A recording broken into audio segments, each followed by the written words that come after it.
नमस्कार, स्वागत है आप सभी का हमारे कार्यक्रम हेलो डॉक्टर में। आपके साथ मैं हूं सोनाली शर्मा। दर्शकों, देश में डायबिटीज यानी मधुमेह के मामले तेजी से बढ़ते जा रहे हैं। ऐसे में हम सभी के जहन में इस बीमारी को लेकर कई सवाल रहते हैं कि आखिर डायबिटीज की ये बीमारी है क्या, किन कारणों की वजह से ये होती है, क्या ये आनुवांशिक रोग है, इसे कंट्रोल कैसे किया जाए, आहार कैसे लिया जाए, ऐसे तमाम सवाल हमारे जहन में रहते हैं। इन्हीं तमाम सवालों के जवाब देने के लिए आज हमारे साथ स्टूडियो में बेहद खास मेहमान उपस्थित है। हमारे साथ diabetes prevention expert doctor Alka Singhal ji studio में उपस्थित है। उनका स्वागत करेंगे, लेकिन आप भी दर्शकों इस कार्यक्रम का हिस्सा बन सकते हैं। दिए गए नंबर्स पर आप कॉल करें और डायबिटीज यानी मधुमेह से जुड़े आपके जो भी सवाल हैं आप इस कार्यक्रम में रख सकते हैं, ताकि डॉक्टर अलका सिंघल जी आपके तमाम सवालों का जवाब दे सके। हमारे फोन नंबर्स हैं 7579428028 और हमारा दूसरा नंबर है 7579428047। तो चलिए सबसे पहले डॉक्टर सिंघल का स्वागत करते हैं। डॉक्टर सिंघल, बहुत बहुत स्वागत आपका हमारे कार्यक्रम में। तो जैसे कि आज हम बात करने वाले हैं डायबिटीज़ यानी मधुमेह के बारे में। सबसे पहले जानना चाहेंगे आपसे कि आखिर ये बीमारी है क्या और क्या कारण होते हैं कि ये बीमारी हमारे शरीर में घर कर जाती है। क्या ये हमारी कुछ लापरवाहियों का नतीजा होता है या फिर जो ऑर्गन्स हैं उनमें कोई ना कोई कमी, किस वजह से आखिर जो डायबिटीज़ या मधुमेह की बीमारी है वो लगातार उसके मामले तेज़ी से बढ़ते जा रहे हैं? जी सोनाली जी, सबसे पहले जैसा आपने पूछा कि ये बीमारी होती क्या है, हमारे शरीर में हर तत्व की एक निश्चित मात्रा होती है। जब वो तत्व जैसे शुगर है वो हमारे खून में सामान्य से ज़्यादा बहने लगता है, ज़्यादा उसकी मात्रा बढ़ जाती है, तो हम इसको डायबिटीज़ या शुगर के नाम से जानते हैं। सामान्यतः हम इसको शुगर कहते हैं, वैसे इसको मधुमेह, प्रमेह आदि अन्य नामों से भी जाना जाता है। तो ये जो बीमारी है ये हमारे शरीर के अंदर एक ग्रंथि होती है पेनक्रियाज, जो इंसुलिन बनाती है। यह इंसुलिन हमारे शरीर के अंदर जो भी शुगर हो जाती है, जो कुछ भी हम खाते हैं वो हमें एनर्जी देने के लिए शुगर में कन्वर्ट होता है, तो उसको हमारे शरीर के विभिन्न अंगों तक पहुंचाने का काम वो इंसुलिन हार्मोन करता है। अगर उसकी मात्रा में कुछ गड़बड़ी हो जाती है, हमारे जो पेनक्रियाज का जो अंग है उसकी ग्रंथि में कुछ गड़बड़ आ जाती है कि उसके अंदर एक सेल्स होते हैं जो इस इंसुलिन को बनाते हैं। अगर इंसुलिन किसी कारण से बनना बंद हो गई या वो जितना बन रही है उसके अंदर उतना, आप सामान्य भाषा में समझ सकते हैं कि वो उतनी शक्तिशाली नहीं है कि उसको एडजस्ट कर सके जो हमारे शरीर में शुगर बन रही है, तो धीरे धीरे धीरे धीरे उसकी मात्रा रक्त में बढ़ती जाती है। इसी बीमारी को हम शुगर कहते हैं, क्योंकि जो भी कुछ हम खाते हैं, जो कुछ भी हम खा रहे हैं वो ग्रेजुअली शरीर के अंदर जाके शुगर में परिवर्तित होता है। और वही शुगर हमारे पूरे शरीर के संचालन में बहुत महत्वपूर्ण पार्ट अदा करती है। तो जब हमारे शरीर में ये सब गड़बड़ियाँ धीरे धीरे धीरे धीरे तो हो जाती हैं, तब इसको हम लगातार, अगर ये काफ़ी समय तक बढ़ी रहे मात्रा इसकी, तब हम इसको शुगर का रोग या मधुमेह या प्रमेह या डायबिटीज़ इस कहा जाता है। और इसका जो मुख्य कारण है आज के समय में, इसमें हम 3-4 मुख्य कारण समझ के चलते हैं। एक तो ये हो गया कि आनुवांशिक कारण, अगर हमारी फैमिली में किसी को डायबिटीज़ है तो हमारे आने वाली जनरेशन में इस बीमारी के होने की संभावनाएं बढ़ जाती हैं।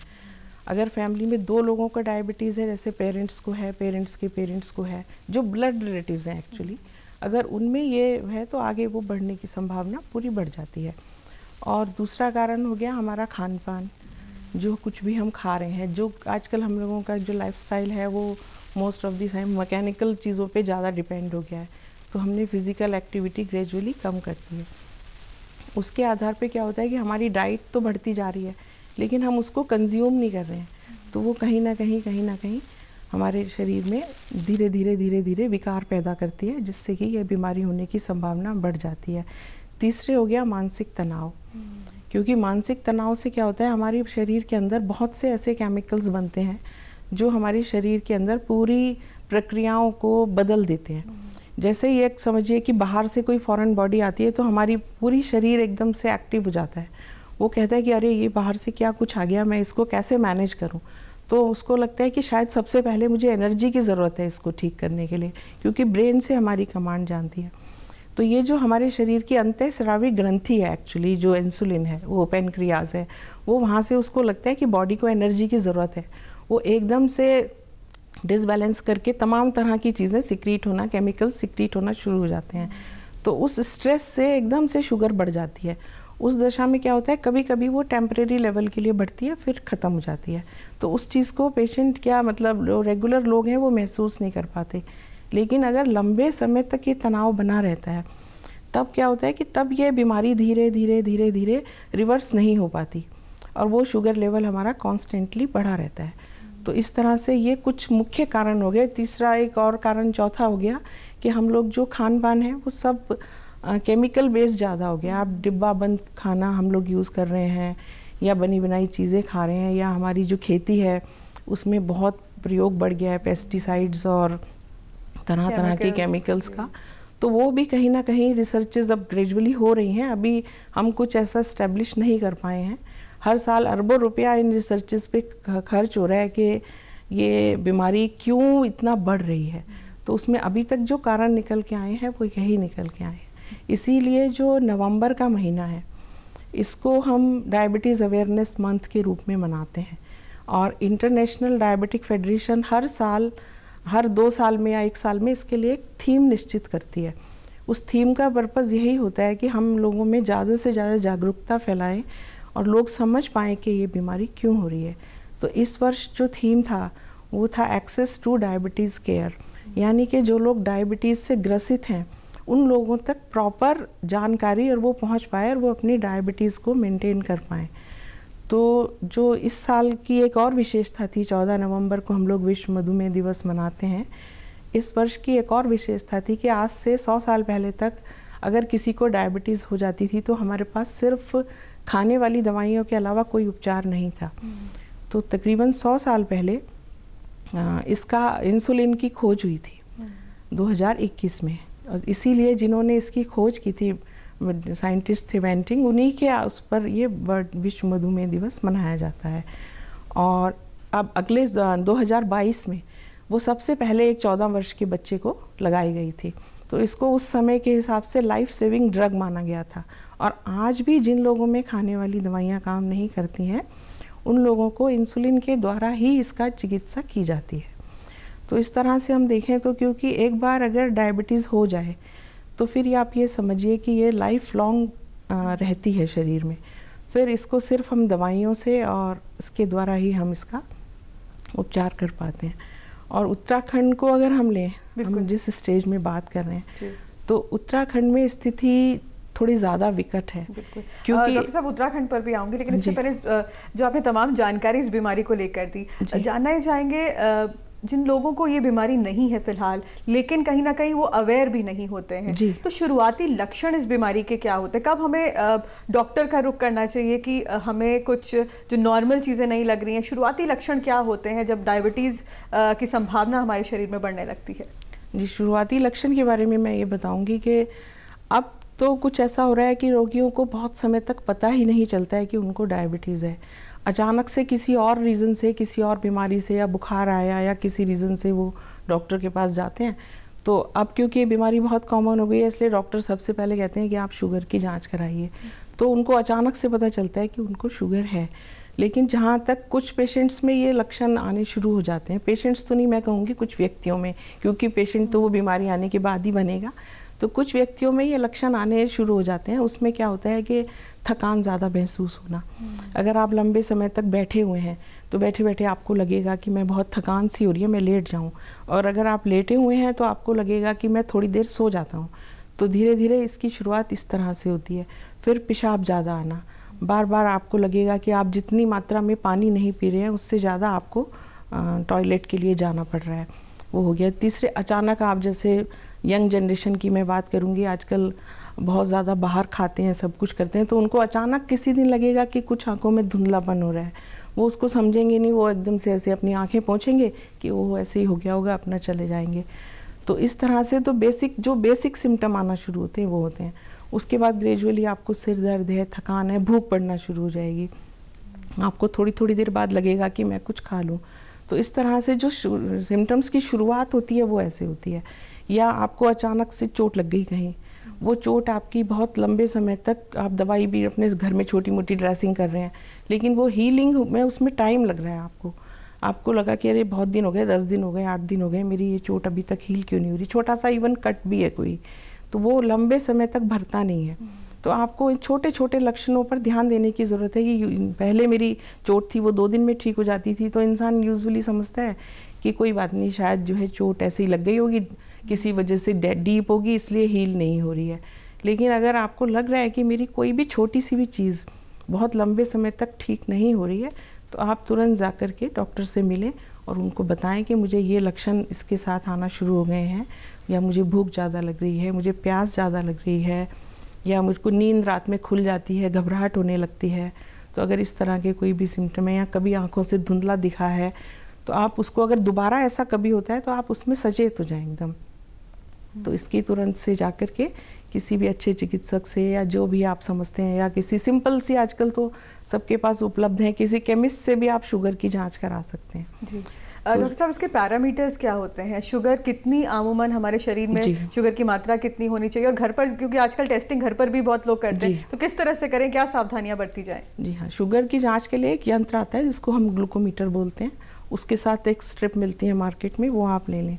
और उसकी जांच करने का सबसे अच्छा तरीका ये होता है कि जैसे आपने यंत्र खरीदा है तो उसको पहले कैलिब्रेट, उसको अच्छे से समझ लें हमें यूज़ कैसे करना पड़े। मोस्टली पेशेंट थोड़ी गड़बड़ कर देते हैं, जो उसके आगे सेंसर लगा रहता है उसको टच कर लिया, या उसको ज़बरदस्ती हम स्क्वीज़ करके अपनी उंगली से ऐसे ब्लड स्क्वीज़ करके निकालते हैं, वो सब चीज़ें नहीं करनी है। बिल्कुल सिंपल प्रिक करने के बाद में सिंपल ब्लड निकालना है, और स्ट्रिप को टच नहीं करना है अपने हाथों से, और स्ट्रिप को उसमें इंसर्ट करके आपको अपना ब्लड शुगर लेवल, पहले शुरुआत में तो आपको ये करना चाहिए कि खाना खाने के एग्जैक्टली 2 घंटे बाद देखना चाहिए। और इसके साथ एक मैं विशेष सावधानी और बताना चाहती हूँ आपको, क्योंकि लोग क्या करते हैं, जैसे शुगर चेक करी और नीडल को ऐसे ही कहीं भी फेंक दिया। हमें वो काम नहीं करना है। हमें वो जितनी भी नीडल्स हैं, जो लोग डायबिटिक हैं भी और जो लोग फर्स्ट टाइम टेस्ट करना चाहते हैं, उनके लिए भी मैं एक सावधानी ये बताना चाहूँगी कि उन नीडल्स को आप कलेक्ट कर लें किसी एक प्लास्टिक के बॉक्स में या कहीं भी। और जब भी किसी हॉस्पिटल या कहीं ऐसे जाएं, वहाँ आपको ऐसा कोई डस्टबिन दिखता है हॉस्पिटल का, वहाँ पर उसको डिस्पोज ऑफ करें, क्योंकि मेडिकल वेस्ट भी हम लोगों के कंट्री में दुर्भाग्य से बहुत बड़ी समस्या बनता जा रहा है। हम लोग चेक करते हैं, नीडल ऐसे ही फेंक दिया कहीं भी, वो किसी और के भी चुभ सकती है।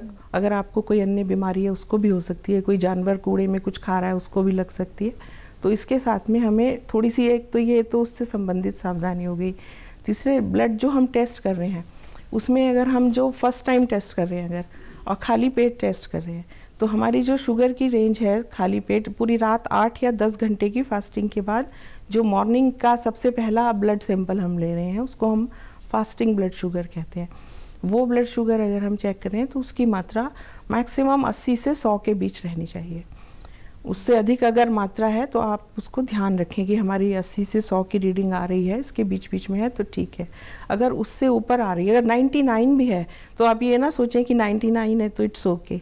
99 भी है तो भी आपको ध्यान रखना है कि 99 और 100 में कोई ज़्यादा फ़र्क नहीं है। हो सकता है आपके प्रोसेस करने के तरीके से वो एक उसका फ़र्क हो, तो उसमें आपको अलर्ट रहना है कि मैं रेगुलर उसको चेक करूं। और जैसे खाना खाने के आप 2 घंटे बाद कर रहे हैं, तो वो अगर आपको शुगर नहीं है तो वो 140 से नीचे आनी चाहिए। और अगर आपको ऑलरेडी कई वर्षों से शुगर है तो वो आपकी 140-160 के मध्य में कहीं भी हो तो ठीक है। क्योंकि अगर ब्लड में शुगर 180 से ऊपर आती है तो हमारी जो किडनी की जो क्षमता है शुगर को संभालने की, वो भी कम हो जाती है। तो उसके दौरान में क्या होता है कि वो आपके फिर पेशाब में भी आने लगती है। उसकी जांच करने के लिए हमारे पास बाज़ार में स्टिक्स मिलती हैं, यूरो स्टिक्स बोलते हैं। तो हम अपने पेशाब के थ्रू भी शुगर की जांच कर सकते हैं। अगर उसमें आपका शुगर लेवल, उसमें एक इंडिकेशंस बनी होती हैं, आप उसका मैनुअल पढ़ेंगे तो आपको पता चल जाएगा। तो अगर हम उससे भी अपने ब्लड शुगर की जांच कर सकते हैं, जो लोग डायबिटिक पेशेंट्स हैं, तो हर बार आपको प्रिक करने की ज़रूरत नहीं पड़ेगी। अगर 180 से ऊपर है, उसमें रीडिंग नहीं आएगी, लेकिन 180 से ऊपर है तो आपको उसमें इंडिकेशन आ जाएगी कि आपकी ब्लड शुगर 180 से ऊपर है। तो आप तुरंत अलर्ट होकर के आपका जो भी मेडिसिन का शेड्यूल चल रहा है उसको चेक करें कि मैंने आज मेडिसिन खाई थी, नहीं खाई थी, किस रीज़न से ज़्यादा हो गई, क्या हो गया, तो आप उसको चेक करें। अदरवाइज़ आप डॉक्टर के पास जाएं और उनको बताएं कि मेरे को ये ऐसे यूरिन में इतना शुगर आई है, अब मैं इसके लिए क्या कर सकता हूँ। तो ये छोटे छोटे से स्टेप्स हैं जिनसे हम जान सकते हैं घर में ही कि हमें शुगर कितनी है और हमें इसका कैसे, और अगर आप रैंडम चेक कर रहे हैं, रैंडम मीन्स आपको खाना खाए 2 घंटे से ज़्यादा हो गए हैं, तो हम उसको रैंडम बोलते हैं कि आपने किसी भी समय चेक कर लिया, ना तो वो फास्टिंग है ना वो रैंडम है। तो उस कंडीशन में भी 160 और 180 के से ज़्यादा किसी हालत में नहीं आनी चाहिए शुगर। अगर है तो और आप रेगुलरली इसी स्तर पर आ रही हैं तो इट मीन्स आपको शुगर का रोग हो गया है। बिल्कुल। डॉक्टर साहब, पहले ये जो बीमारी होती थी शुगर की या ब्लड प्रेशर की, तो एक पर्टिकुलर एज के लोगों को होती थी, 50+, 60+, लेकिन आज के समय में आप कम से कम कितनी उम्र का मरीज़ या कितनी कम उम्र के लोगों में शुगर के मामले देखने को मिलते हैं? जी, अब तो शुगर देखिए, मैं पहले ये बता दूं आपको, 3 टाइप की मेनली हम लोगों ने मानी थी, type 1, type 2 and gestational diabetes. Gestational बोलते हैं जो गर्भावस्था में ही आती है, वैसे सामान्य रूप में नहीं होती। तो टाइप 2 जो हम लोग मानते थे वो पहले 40 वर्ष के ऊपर के लोगों को ही इसके रिस्क में माना जाता था, लेकिन अब धीरे धीरे हमारे जो लाइफस्टाइल है उसके आधार पर धीरे धीरे इसका जो समय है ये कम होता जा रहा है। तो हम 25 से लेके आगे ऑनवर्ड किसी भी रोगी में टाइप 2 डायबिटीज़ आ सकती है। टाइप 1 डायबिटीज़ हम मानते थे पहले 15 साल से नीचे छोटे बच्चों में, जिनमें ये आनुवांशिक रूप से आती है, या जिनकी पैनक्रियास ग्रंथि ठीक से काम नहीं करती, या जिनके अंदर कोई इम्यूनिटी शब्द आजकल हम बहुत कॉमनली सुन रहे हैं कोविड के दौरान से, जिनके अंदर ऑटो इम्यून कोई डिजीज़ होती है, उन लोगों में ये बीमारी 15 वर्ष की उस कंडीशन में क्या होता है, हमारे पास इंसुलिन के सिवाय कोई चारा नहीं होता, क्योंकि इंसुलिन हमारे शरीर में या तो बन ही नहीं रही होती या हमारी पैनक्रियास ग्रंथि इस लायक नहीं होती कि वो इंसुलिन को उस हिसाब से बना पाए कि शुगर मैनेज हो जाए। तो उस कंडीशन में हमें इंसुलिन ही एकमात्र विकल्प बचता है। लेकिन अब जो छोटे बच्चे हैं, छोटे बच्चों में टाइप 2 डायबिटीज़ भी आ रही है। कुछ समय से हम देख रहे हैं कि छोटे बच्चों में टाइप 2 डायबिटीज़ भी आना शुरू हो गई है, और उसका मुख्य कारण है, एक तो गर्भावस्था के दौरान कई बार हम जाने अनजाने कुछ गलत दवाइयाँ ले लेते हैं, या जो बच्चे जिनका जन्म के समय वज़न सामान्य से ज़्यादा होता है, यूजुअली पेरेंट्स बहुत खुश होते हैं कि देखिए हमारा बच्चा तो बड़ा तंदुरुस्त पैदा हुआ और इसका वेट इतना था, ये था, वो था, बहुत हैप्पी रहते हैं कि हमारा बच्चा बड़ा हेल्दी है।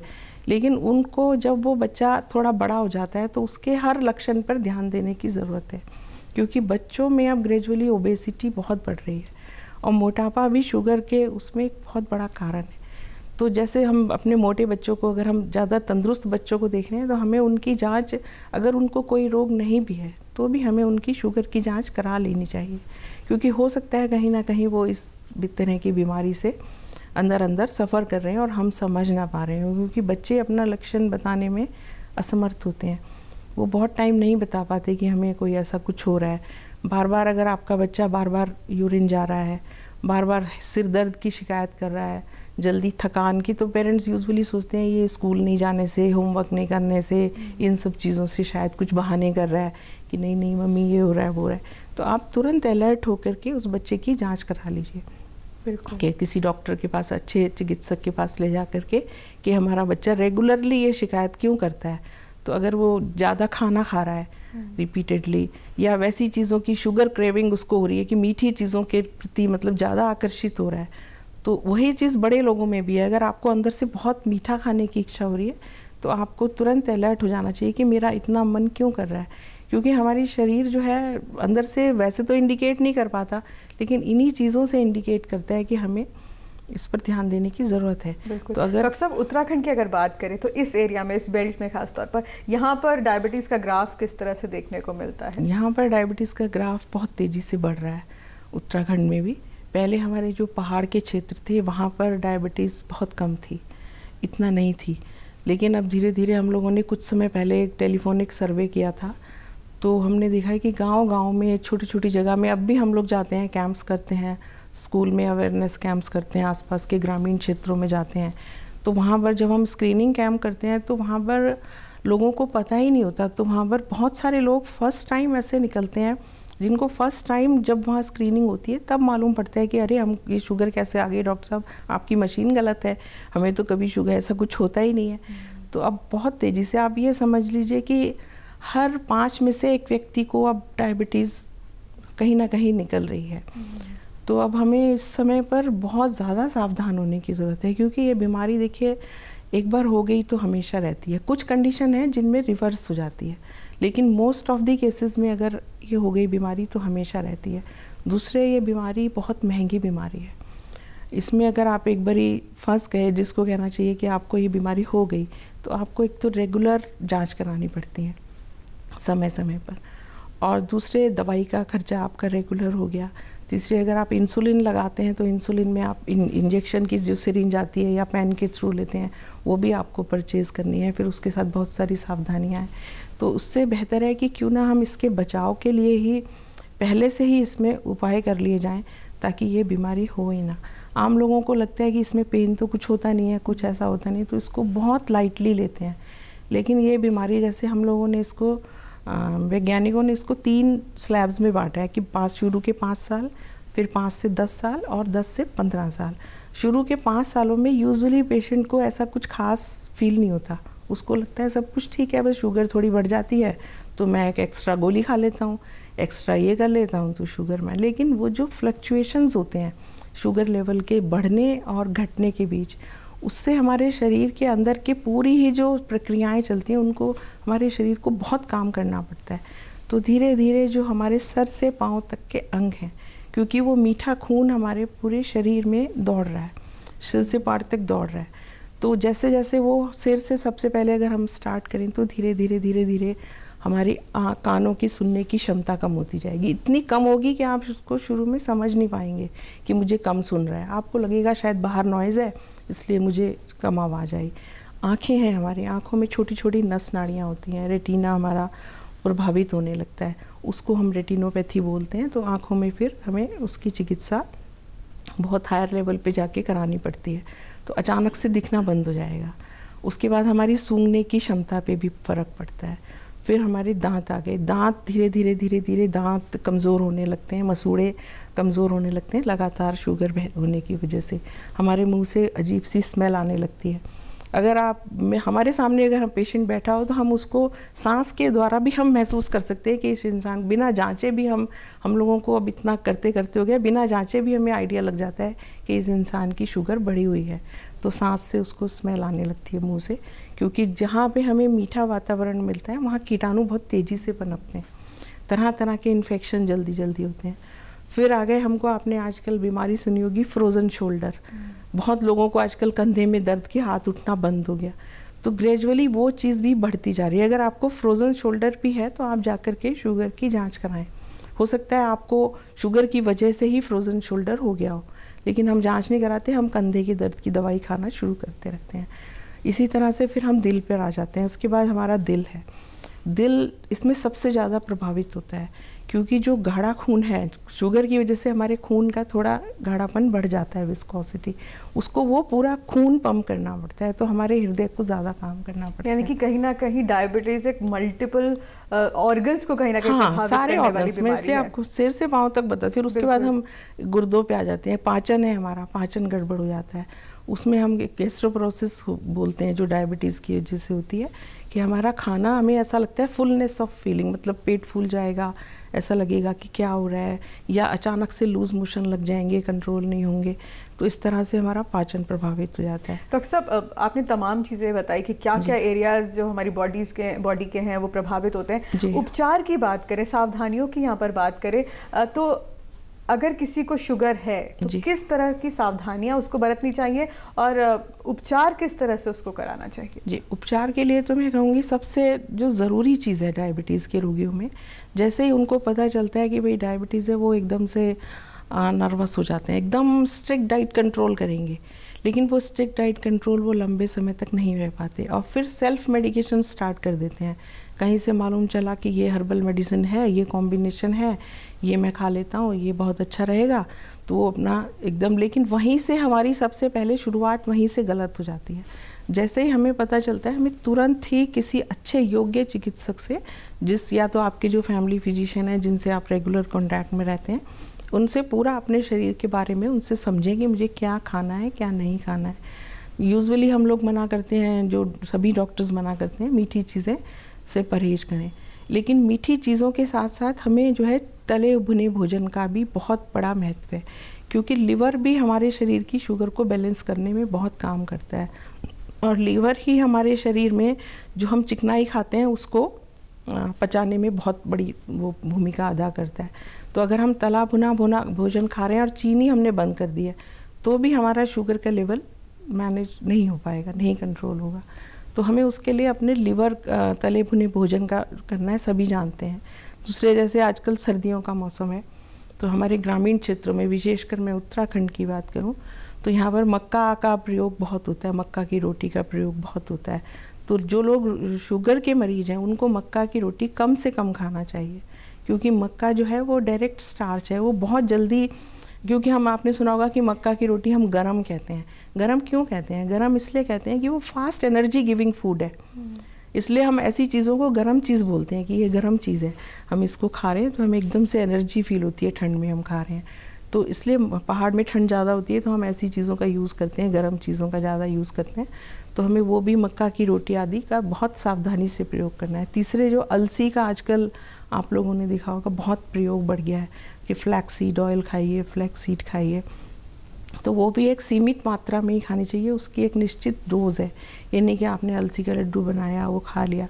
इस तरह से बहुत भ्रामक चीज़ें हम लोगों के डायबिटीज़ को लेकर के फैली हुई हैं, तो उसके लिए यही ज़रूरी है कि आप अपने आप को जागरूक रखें। डॉक्टर साहब, फल को लेकर भी कहते हैं कई बारी कुछ प्रकार के, जैसे एक कॉमन एक मानसिकता होती है कि फल खूब खाइए चाहे बीमारी कोई भी हो, लेकिन क्या डायबिटीज़ के पेशेंट्स के लिए कोई ऐसा रिस्ट्रिक्शन है फलों के लिए? जी, फलों के लिए हमारे यहाँ जो तेज़ मीठे के फल हैं, जैसे कि केला हो गया, चीकू हो गया, आम हो गया, इस तरह के फलों का प्रयोग हमें नहीं करना चाहिए। अगर हमारी शुगर कंट्रोल में रहती है तो हम एक खा सकते हैं, लेकिन उसके साथ फिर हमें अपनी बाकी डाइट बैलेंस करनी होगी। तो हम लोग जो पेशेंट को कहते हैं कि आप अपनी एक फूड एक्सचेंज लिस्ट बना लीजिए। फूड एक्सचेंज लिस्ट कुछ ऐसी चीज़ नहीं, बहुत सिंपल है। अगर आपने सुबेरे सपोज़ चावल खाए हैं तो चावल बहुत जल्दी शुगर बढ़ाता है, क्योंकि वो डायरेक्ट स्टार्च जल्दी पच जाता है। तो हमें उसको बैलेंस करना है कि हमें जो है चावल हमने सुबह खाए हैं तो हमें आप दिन भर में कोई ऐसी चीज़ नहीं खानी जिससे हमारा शुगर लेवल बढ़े।